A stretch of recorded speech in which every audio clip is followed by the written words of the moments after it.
Oi mamãe, oi papai, tudo bem com vocês? No vídeo de hoje nós vamos ter um longo bate-papo sobre parto prematuro e eu vou contar para vocês como eu superei tudo que eu passei com a minha filha, todo esse processo do parto prematuro, logo na primeira gestação. Eu recebi essa sugestão aqui lá no meu Instagram para gravar um vídeo. O meu intuito com esse vídeo é passar com a minha experiência, todo o processo de como foi essa superação e além disso também respondendo todas as perguntas que eu recebi aqui na comunidade do YouTube, então já vou reunir tudo nesse vídeo. Vou tentar não me prolongar muito, mas como são muitas perguntas e é um assunto também que não dá para responder de qualquer jeito, né? A gente acaba revivendo muitas coisas. Como eu acredito que esse é um tipo de vídeo que ajuda muitas outras mamães, então compartilha com alguém que você sabe que está precisando ouvir essa palavra, né? Depois de assistir tudo aqui, acredito que vai ajudar outras mães até que não passaram por parto prematuro ou algo tão impactante ali no momento do parto que traz muitos outros traumas, ansiedade, medos, anseios, tudo isso é o que eu vou falar aqui nesse vídeo. E já falando sobre ansiedade, respondendo essa primeira pergunta, né, como foi no primeiro dia e no último dia. Acredito eu que essa mamãe perguntou relacionado à minha internação, né? Eu fiquei 8 dias internada e a minha filha ficou por muito mais tempo internada na UTI. Então, o primeiro dia foi um impacto. Não tem como, né, falar de outra forma, porque eu não estava esperando jamais que ela fosse nascer, mas eu não imaginei que os meus exames iriam dar tanto alterado assim, a ponto de eu ter que fazer um parto de emergência. Então foi um choque. Quando eu vi, eu já estava deitada ali na maca, já recebendo anestesia. Eu recebi aquela anestesia na coluna, né? Muitas pessoas vieram conversar, minha mãe estava do meu lado, mas assim, a minha cabeça, a gente, estava em outro lugar. Então, esse aí foi o primeiro dia, né? E aí, depois que a Duda nasceu, que eu fui pro quarto, foi um processo de assimilar tudo que tinha acontecido, do porquê aquilo tinha acontecido, porquê tinha acontecido comigo, como que a minha filha tava, que eu ainda não tinha visto ela. No meu caso, que eu tava de 7 meses e meio, então eu não estava preparada, meu psicológico não estava preparado para receber ela aqui ao mundo, né? Na minha cabeça era só, eu pensava, não é o momento. E o que vai acontecer? E no último dia, quando eu saí mesmo da internação, que foram 8 dias, eu fiquei muito mal, né? Fiz muitos exames, talvez eu fosse precisar de transfusão de sangue, mas graças a Deus não precisei. Eu estava sendo muito bem atendida, tá? Muito bem medicada, o hospital muito confortável. Não tem nada a reclamar, gente. Nada, nada, nada, tá? Tudo que Deus preparou, a equipe que Deus preparou foi maravilhosa. Só que nada melhor do que a nossa casa. E é um ambiente assim que estava muito estressante, né? Que estava no alto daquela pandemia. Mas em contrapartida, eu não queria sair e deixar minha filha lá. E era um fato que ela ia ficar e por muito tempo eu nem sabia quanto. E no último dia, quando a Eduarda ganhou alta, nossa, foi a maior alegria, assim. Aquela alegria de quando você vai para ter o seu filho, para ter um parto normal, ou que seja um parto cesáreo, como foi meu caso também, mas um parto, né? Você já quer sair de lá e você já almeja sair de lá com o seu filho, né, levando no colo e trazendo para casa para conhecer o quartinho. Então, assim, foi essa sensação que eu tive, como se fosse do dia que você ganha o bebê mesmo, né? Então, eu tive essa sensação 40 dias depois, um alívio muito grande de que ela já estava fora dali, que ela não tinha mais necessidade daquelas máquinas. Sobre a ansiedade, eu vivi à base de ministrações, de assistindo vídeos aqui do YouTube, eu consumia vídeos assim o dia inteiro, quando eu não colocava, meu marido que colocava para mim, para trabalhar a minha ansiedade, porque eu vim para casa e ela ficou lá, se eu ia ser uma boa mãe para ela, se eu ia conseguir conduzir tudo, né, todo o processo, é muito confuso e é complicado até de falar, porque eu sei que tem outras mamães também que podem estar passando por isso, mas naquele momento foi isso que eu senti, né? Muita, muita ansiedade. Através de louvor, nossa, eu escutava demais as músicas que falavam muito comigo, orações das pessoas, intercessões de pessoas ao meu redor, pessoas que eu nem tinha tanto contato assim. Então, se você conhece alguém próximo de você que está passando por isso, manda uma mensagem, manda um áudio. Às vezes a pessoa não quer ficar ali conversando com você, não quer falar do assunto, mas ela quer ouvir. É disso que a gente precisa nesse momento. Faça isso, que eu tenho certeza que essa pessoa nunca vai esquecer do que você fez por ela, porque eu nunca esqueci das pessoas que me ajudaram. Sobre a internação da Duda, ela ficou na UTI 36 dias e mais 4 dias no quarto, internada também, só que aí ela já ficou comigo lá em cima por observação, porque ela demorou muito para sair do oxigênio. foi a última coisa assim que faltava para ela ser liberada mesmo. Ela já estava ali no limite do quilo, que era 1,5 kg. Normalmente eles liberam com 1,7 kg, 1,8 kg, estou falando do meu caso, tá? Mas ela não conseguia sair do oxigênio, tirava. Aí ela tinha um probleminha ou outro, não conseguia respirar, precisava das máquinas. E aí eles acharam melhor ela ficar internada mais 4 dias no quarto. Só que aí ela ficou comigo, com observação e tudo mais, né? E as visitas eram somente visitas, tá? Eu podia ficar lá o dia inteiro que eu quisesse. A noite toda, na verdade, era mais quando estava para amamentar, né? Que é um processo que foi bem demorado no meu caso também. Só que assim, é um processo de higiene extremo, tá? Porque são bebês, gente, muito sensíveis. Pensa, tá dentro da incubadora, é como se estivesse dentro do útero ainda. Então eles estão fazendo ali todo um processo para a criança terminar de desenvolver o que faltou desenvolver, para não ter nenhum tipo de infecção, de contaminação. Contato não podia ter. Então, assim, eu não podia ficar pegando nela, pegar no colo. Eu peguei depois de 25 dias no canguru, foi a primeira vez que eu consegui pegar minha filha. E era só ver, só olhar. E as enfermeiras que trocava a fraldinha, que dava os medicamentos, que fazia tudo que tinha que fazer, o banho de leito, porque ela não tomava banho, ela não tinha quilos necessários para poder, e também ela não podia sair de todos aqueles equipamentos para ir lá tomar o banho. O filho é seu, mas você até então não se sente tão mãe. É triste, né, falar isso, mas é isso. Porque são os enfermeiros que cuidam, que faz tudo, você tá ali só visualizando mesmo, né? Só observando. Eu nem sei se aqui no YouTube pode ficar falando, né, sobre o Covid, mas foi naquela época. Então, assim, como meu marido já tinha voltado a trabalhar, que a licença paternidade tinha acabado, então só eu ficava. Como ele tinha contato com muitas pessoas, mamãe de UTI é viver um dia de cada vez. Um dia de cada vez. Tudo é vitória. Cada coisinha, cada grama, cada avanço, assim também como um dia tá bem, no outro dia você recebe uma notícia, ganhou 30 gramas hoje, perdeu 15. Aí você fica, nossa, menos 15 gramas para ela sair daqui.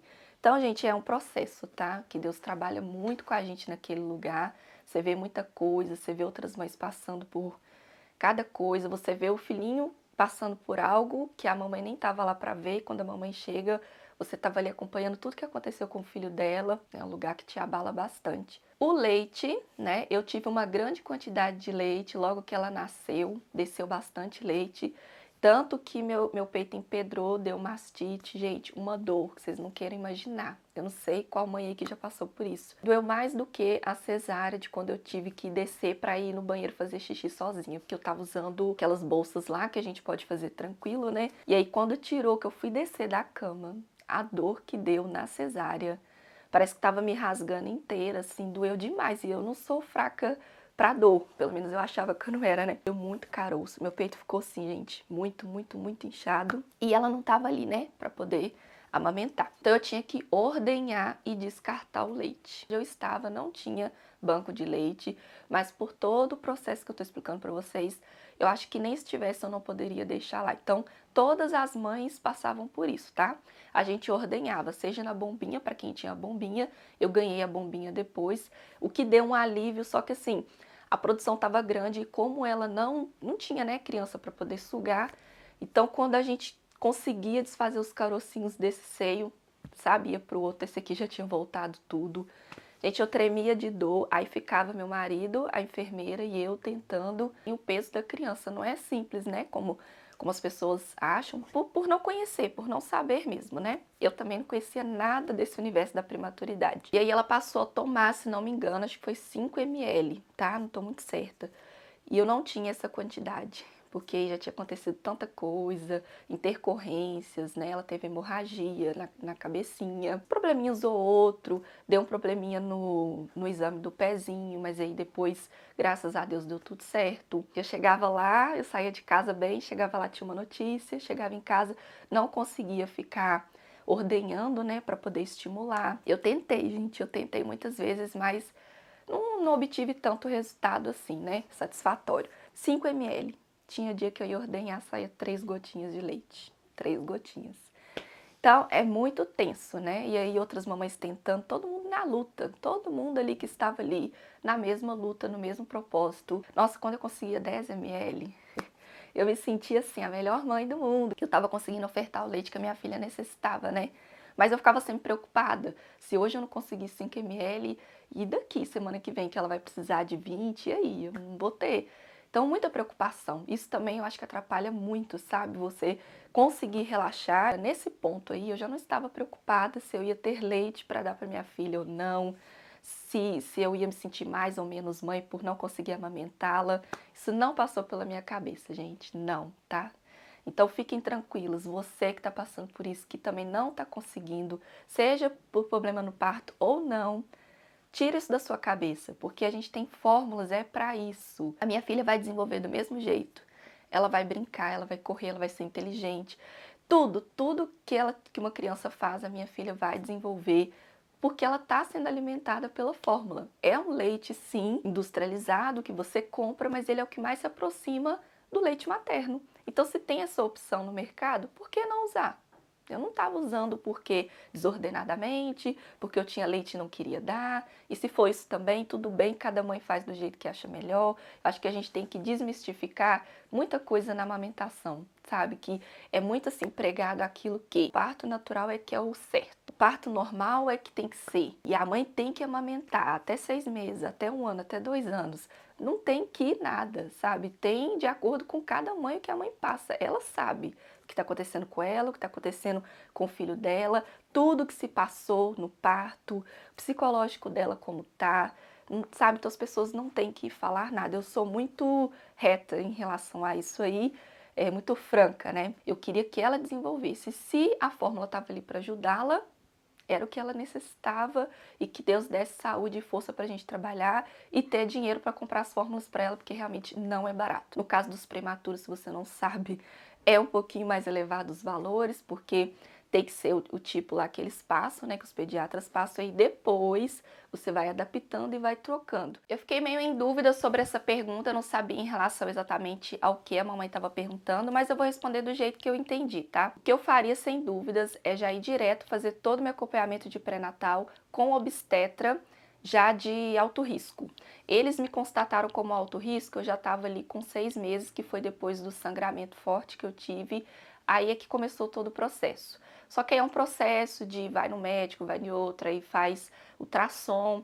Quando eu voltei, né, aí já não deu tempo, já foi no dia que tudo aconteceu e eu já tive o parto. Inclusive foi o que o meu médico também, depois que tudo aconteceu, ele falou. É uma paciente que tem síndrome HELP, a gente lida de outras formas em outras gestações. Nunca tive uma explicação certa do que aconteceu, o que foi, o que eu fiz, deixei de fazer, se é uma predisposição, se é genético, não.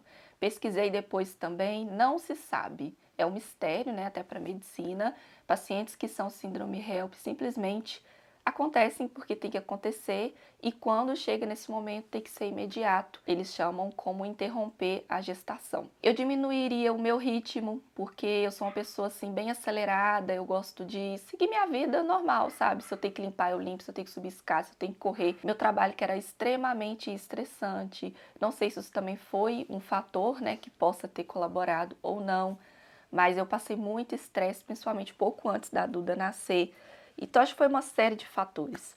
A gente fica tentando, né, procurar um motivo, como eu falei para vocês, um motivo que não existe, e é onde a gente passa a se culpar, achando que a gente é que fez algo de errado. Eu tive os meus cuidados, sim, não tô falando que eu fui irresponsável, mas eu acho que eu devia ter dado uma desacelerada, também não sei se isso tem a ver ou não. Sobre a ajuda, eu não sei se essa mamãe quis dizer em relação ao apoio, né, rede de apoio. Eu posso falar para vocês que eu não tive rede de apoio nenhuma.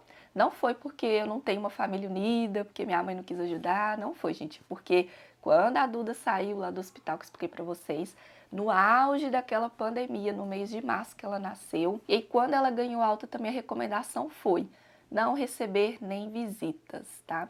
Ela ainda tá ali com 1,5 kg, muito frágil ainda. Então, gente, era uma visita assim que eu recebi só das minhas irmãs. Aquele processo assim, a gente ficou só eu, meu marido e ela. A gente tava meio assim, pisando em ovos. Vamos ver, vamos esperar ela recuperar, ela tá fazendo os acompanhamentos. Eu só saía de casa só para levar na consulta, na terapia, na fisioterapia também que ela fazia, e também na fonoaudióloga, só. Foram 4 meses desse jeito, só quando eu voltei a trabalhar ali na licença maternidade, aí eu voltei àquela rotina normal, porque era obrigada a voltar, senão eu só ficava em casa mesmo com ela. Então era eu e meu marido que se virava com tudo. cozinhava, lavava, passava, limpava, tudo que tinha que fazer, cuidar dela. Então foi um processo de adaptação, é extremamente cansativo, sim, porque a gente tem um fator ali de preocupação em relação ao nosso filho que é prematuro, mas graças a Deus, Deus não deu força e a gente conseguiu seguir e com a gente foi assim, não foi tranquilo não, foi estressante sim, foi cansativo, noite sem dormir, né?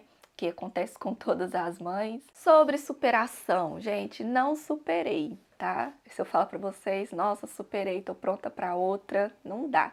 É algo muito impactante. Falo pra vocês que foi o que aconteceu na minha vida, assim, que mais me impactou até hoje. E olha que sempre tem uma coisinha ou outra ali, uns desafios ao longo da vida. Eu tô com 33 anos, claro que muita coisa já aconteceu, mas nada semelhante ao parto, né? Porque eu estava me preparando assim naquela plenitude de que tudo vai ser 9 meses, são flores, vamos no dia da maternidade montar a mala maternidade, a gente vai sair com a nossa filha lá, que seja parto normal ou parto cesárea. Isso aí também nunca fiquei pegada nisso não, tá? Eu sei que tem mamães que tem que ser parto normal, eu só aceito se for, eu nunca tive isso comigo. Pra mim, assim, o jeito que Deus quisesse é o jeito que ia ser. E eu não estava preocupada com isso, não. E recuperação depois a gente recupera. Graças a Deus a minha recuperação da cesárea foi muito tranquila. Eu falo para vocês que eu nem tive resguardo, né? Eu cheguei em casa nesses 8 dias e no 9º dia eu já estava dirigindo, voltando para UTI todos os dias visitando ela. Quando eu tinha que dormir lá, dormia lá. E aí assim que eu estava dando conta, uns 10 dias depois estava limpando casa. Cada mulher é diferente, cada mãe é diferente, tá? Eu sei que tem pessoas que sofrem muito com a cesárea, mas esse aí é o meu relato e o meu trauma psicológico. Tinha tudo que estava acontecendo, a minha ansiedade, mas eu falo que fisicamente estava tudo normal. Eu fui seguir na vida aí normal. Então, o que eu aprendi desde lá da UTI NEO? Viver um dia de cada vez. Então, superar, não superei. Tanto que toda vez que eu vou falar no assunto, eu me emociono, eu fico pensativa, fico várias lembranças e sempre muito grata a Deus por tudo que Ele fez na minha vida, na vida da minha filha, a equipe de médicos que Ele preparou. Para vocês terem uma ideia, no dia que eu fui ganhar a Duda, gente, eu fui de manhã, tipo uma consulta. Foi uma consulta qualquer, assim, né? E tudo já estava preparado por Deus e só lá tinha 3 médicos obstetras que eram alto risco, já para fazer meu parto. Várias enfermeiras, uma equipe maravilhosa. Então, já entrando aqui até na próxima pergunta aqui que vocês falaram, né? Não tenho nada a reclamar, tá? Vocês vão falar, mas é porque era particular e tudo. Eu não sei, gente, mas eu vou relatar por mim, tá? O que aconteceu comigo. Tudo foi encaminhado por Deus, deu para saber depois, quando você assimila tudo. Eu falei, gente, eu tava lá na hora certa, aquele médico estava no momento certo. Tinha uma outra médica também que ela tava lá como apoio. A síndrome HELP não é um caso tão comum, né? Se vocês forem fazer pesquisas, é uma pequena porcentagem de mães gestantes, né, que passam por isso. Então, é raro, é um caso raro. Então, eu me sinto muito privilegiada onde eu estava, a equipe onde eu estava. E já respondendo essa pergunta, eu sou uma pessoa muito franca, tanto para falar quanto para escutar das pessoas. Então, se esse problema é uma complicação da pré-eclâmpsia, que põe em risco a vida da mãe e do bebê, e tem grandes chances de óbito, isso aí, se vocês pesquisarem, vocês vão ver que é. Não sei o caso dessa outra mãe, como foi com ela, mas no meu caso foi isso. Então, eu não vejo outra forma do médico chegar e falar para mim que não fosse dessa maneira. Eu não vi como uma brutalidade, como uma forma assim, insensível. Eu vi o jeito que eu tinha que escutar, porque eu estava em estado de choque. E se ele ficasse ali falando com palavrinhas doces, eu não ia entender, né? Ali eu já não estava entendendo o que estava acontecendo. Então ele foi bem direto. Eu só perguntei para ele, mas está na hora dela nascer? Ela está muito pequenininha ainda, não está na hora, ainda falta muito tempo. Ela vai ficar bem? E ele foi e falou comigo, olha, não tem o que fazer. Você tem síndrome HELP, que é uma complicação da pré-eclâmpsia, que já passou ali do problema da pressão alta. Então, se a gente não interromper a gravidez nesse momento, sério o risco de você e a sua bebê morrer. Não tinha outro jeito, gente, dele falar. E daí foi toda aquela correria, aquele processo, liberando quarto que não tinha, liberando CTI para mim, depois eu não precisei ir para CTI, liberando lá a maca, que já tinha uma pessoa indo fazer cirurgia. Aí, como o meu caso era tão urgente, teve que me colocar na frente. Então, eu vi que aquilo ali não dava para esperar. É o que eu queria escutar? Não, claro que não. Era o que eu estava preparada também? Não. Era o jeito que eu tinha sonhado? Também não, mas foi o jeito que aconteceu. Deus sabe de tudo, Ele já escreveu toda a nossa história. Então, por mais que na hora você não entenda, você não compreenda, depois, quando você respirar, você vai entender, você vai compreender. Ah, essa aí é muito fácil de responder. Olha, a parte mais difícil é logo no início, porque é a adaptação, né? Que os bebês eles ficam mais agitados, choram mais. Eu intercalava com a mamadeira e com o peito. Como eu não tinha muita produção de leite, a Eduarda ficava super agitada, ela chorava demais, aí eu acabava ficando nervosa também. Na hora do banho também você fica meio insegura até você pegar o ritmo da coisa. Noite sem dormir, que é estressante, é um fato, gente. A maternidade aqui que eu trago para vocês é real. Não tô falando aqui de flores de mundo cor-de-rosa, mundo de Bob, não. É maravilhoso você viver maternidade, mas tem os desafios sim, entendeu? Eduarda teve cólica demais, talvez pelo fator das fórmulas, né? Que desde quando ela nasceu, ela já começou nas fórmulas. Não que não seja gostoso, mas foi a parte mais difícil. E a melhor parte é agora, depois dos 2 anos, que ela está interagindo, ela é uma companheira minha o dia inteiro dentro de casa, ela conversa, uma tagarela, conversa até demais. E ela me diverte muito, eu rio com ela o tempo inteiro. Vocês veem aí no vlog, eu compartilho tudo com vocês. Ela é uma criança muito espontânea, muito inteligente, muito independente e eu gosto de ver essa independência dela. É um orgulho para mim, porque é algo que me preocupava muito quando eu via ela ali naquela incubadora. Será? Como ela vai ficar? Vai ter sequela? Ela vai andar, ela vai falar? Pelas intercorrências que teve, vai ficar algum probleminha? Se ficar, como eu vou saber conduzir isso? Será que eu vou ter recursos? Tudo isso passou na minha cabeça. Então hoje eu vejo ela assim, desenvolvendo, correndo, brincando, pulando, sapecando, até com 40 graus de febre que eu mostrei para vocês. Então essa é a melhor fase, sem dúvidas. Claro, tem muitas outras, mas até aqui a gente está curtindo muito. Deixei essa aqui por último, porque essa foi a pergunta assim que vai lá nas profundezas do nosso coração, mas que é necessário responder também. E eu vou ser bem assim, tentar não estender muito também, mas respondendo, tá bom? Se fosse algum tempo atrás, vamos colocar em 1 ano atrás, eu responderia para você, jamais. Não penso, não quero, foi muito traumático, demorou 1 ano e meio para eu poder ficar, sabe, assim, tranquila, de saber que a Eduarda estava bem, me sentindo uma boa mãe, porque por muito tempo eu senti que eu não era mãe, assim, suficiente para ela. A gente vive muito daquele estereótipo do que o que é normal, que é o padrão, e o que está fora do padrão não é o comum. Só que aí eu vi que eu estava endurecendo muito meu coração em relação a isso, e eu falei, eu não quero isso para mim, então eu quero que Deus quebrante meu coração. Então eu busquei muito de Deus, sabe? A gente paga o preço, né? Tudo você tem que pagar o preço nessa vida. E eu orei muito, pedi muito de Deus direcionamento para que o que eu pensava, as preocupações que eu tinha, ficou no passado, sabe? O que aconteceu, aconteceu. Tinha que ser daquela forma. Deus não dá o fardo que você não aguenta carregar. Se isso aconteceu comigo é porque era para ser. E hoje deu tudo certo. A Duda tá aí muito bem, eu também tô, para honra e glória dele. Nós estamos aqui e podendo levar o testemunho a todo mundo que está aí assistindo. E através dos meus testemunhos eu tenho ajudado tantas outras mães. Eu sei disso porque, gente, eu recebo mensagem todos os dias. Todos os dias, de mães que passaram, que estão passando, que estão com medo ou que perderam, infelizmente, o seu filhinho. E aí Deus foi me quebrantando cada vez mais e não quer dizer que eu não tenha medos, né? Isso aí, gente, qualquer mãe que passou por um trauma muito grande, que teve um aborto espontâneo ou que é tentante e que ainda não conseguiu ter um bebê, o medo sempre vai estar ali com você, mas a gente tem ótimas expectativas em Cristo Jesus. Né? Então, sobre os médicos, eu tiro dúvidas, eu pergunto com os médicos se é possível acontecer novamente.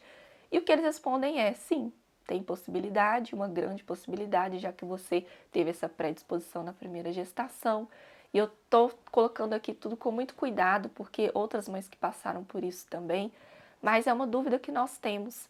E em contrapartida também teve médicos que disse que isso não significa também que é certo que vai acontecer. A gente não sabe, é uma incógnita. Tanto que da primeira vez a gente não sabia, né? Cada caso um caso. Tô falando aqui tudo relacionado à minha experiência. Não quero que ninguém fique mais traumatizado depois desse vídeo. A minha ideia, pelo contrário, é te tranquilizar, te passar aquela paz para que você saiba que Deus está com você. Independente do que os médicos falam, o médico dos médicos é Ele, é Jesus Cristo. E é Ele quem vai te ajudar, te fortalecer, pegar na sua mão, fazer o seu parto, direcionar a equipe que tiver que direcionar, é ele. Claro que eu confio, levo em consideração no que os médicos falam, porque eles sabem o que estão dizendo, eles estudaram para isso, e no meu caso, eles já acompanharam o meu caso, também tem todo o histórico lá, mas quem dá a palavra final é Deus, entendeu? Então, no momento certo, que Deus preparar, por que não? Hoje eu já penso de forma diferente, totalmente diferente, que há um ano atrás eu estava totalmente fechada para isso. Tiver que ser, vai ser, a vontade dele é boa, perfeita, agradável, e se ele fizer, ele é Deus, se ele não fizer, ele continua sendo Deus. Então é isso que a gente tem que pensar. Não carrega isso para sua vida. E é isso, essa aí é a minha mensagem aqui no final do vídeo. Ó, eu tô vendo aqui, gente, que deve ter dado uns 40 minutos de vídeo, tá? Mas eu vou editar sem cortar muita coisa, porque eu falei no início que era um longo bate-papo. Deus está cuidando de você, do seu bebê, algo que aconteceu que foi uma fatalidade. Sinto muito mesmo. Eu recebo muito essas mensagens direto, gente. Eu fico até assim, sem saber o que falar, porque eu me comovo com todo, né? A gente que é mãe, hoje eu tô assim, fortalecida, mas foi um processo, minha amiga. No início, eu tava assim, desabada, desmoronada. Vocês viram aí nos vídeos que eu nem conseguia me conter de tanto que eu chorava. Isso porque o vídeo é editado. Beijos, fiquem com Deus, te vejo no próximo vídeo. Se inscreve no canal que tem muita coisa boa aqui pra você, tá bom? Deixa seu like, que eu esqueci de pedir o like aí no vídeo, tá bom? Isso me ajuda muito na entrega do conteúdo para outras pessoas também. Ó, beijinhos e até mais.